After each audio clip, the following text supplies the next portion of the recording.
এখন আর জিকির টিকি না, এখন জিকির একটাই, জিকিরের রাজনীতি। আর আর ধর্মের কথা নাই, এখন আর ধর্মের কথা নাই। এখন কথা কোনো রকম ক্ষমতা চাইতেইব, সেটা বইতেইব, বিশ্বের মাজার টাজার যা আছে সব ভাঙতেইব। এই হলো চিন্তা ভাবনা। যখন একটা চিন্তা ভাবনা, তাহলে আপনি আমার দায়িত্ব কি? যারা অন্যায় করে অন্যায়কারীকে প্রতিহত করা, তাকে বুদ্ধি দেওয়া যে না, এক মাজার বাংলা কি লেগা, এক বেড়া মরণ রে ডরা, এক বেড়া এই দেশে ইসলাম আনছে আল্লাহর, ইসলাম আনছে কারা? আর ইসলাম আনছে কে? তুই কার বাজার ভাঙতেছস? এই মানিকপুরের বেনমিয়া মারা গেছে, কালকা কি ওর বাপের শক্তি আছে নি বেনমিয়ার কবরটা লাথি দিব? লাঠি দিয়া বাড়ি দিব? আপনার বাপের কবরকে লাথি দিতে পারবো? তাহলে আপনি যে কবর উপর উঠতে যে বাংলেন, বাইরেলেন, কুবাইলেন, একটা মানলাম মাজার না, এটা একটা কবর।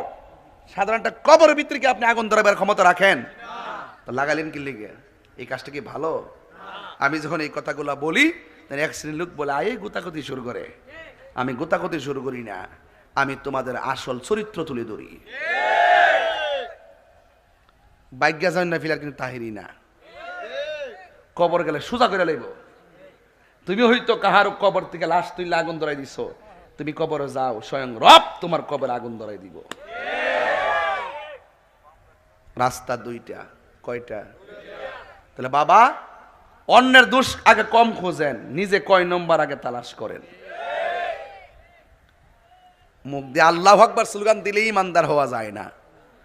আল্লাহ বলতেছেন মানুষের মধ্যে এমন কিছু লোক আছে যারা কইবে আল্লাহু আকবার, আখিরাতকে ডরাও, আখিরাতকে ডরাও, আল্লাহু আকবার স্লোগান দেয়, নারে তাকবীর, আল্লাহু আকবার, এটা একটা ট্রেডিশন বাড়ি করছে। আর যখন কেউ এটার বিরোধিতা করে বা কিছু বলতে চায়, তখন এরা বানাই দেয় ইসলামের দুশ্মন। আরে বেটা, আল্লাহু আকবার ধ্বনি দেওয়ার নাম মোমেন না, রিসালাতের স্লোগান দেওয়ার নাম মোমেন। এই কথা বললেই বলবেন যে হুজুর আয়েশা গুতাগুতি শুরু করছেন। সাহস থাকলে তোর বাপ দাদা 14 গোষ্ঠী লইয়া তাহিরি সামনে আয়, আমি প্রমাণ করে দিব।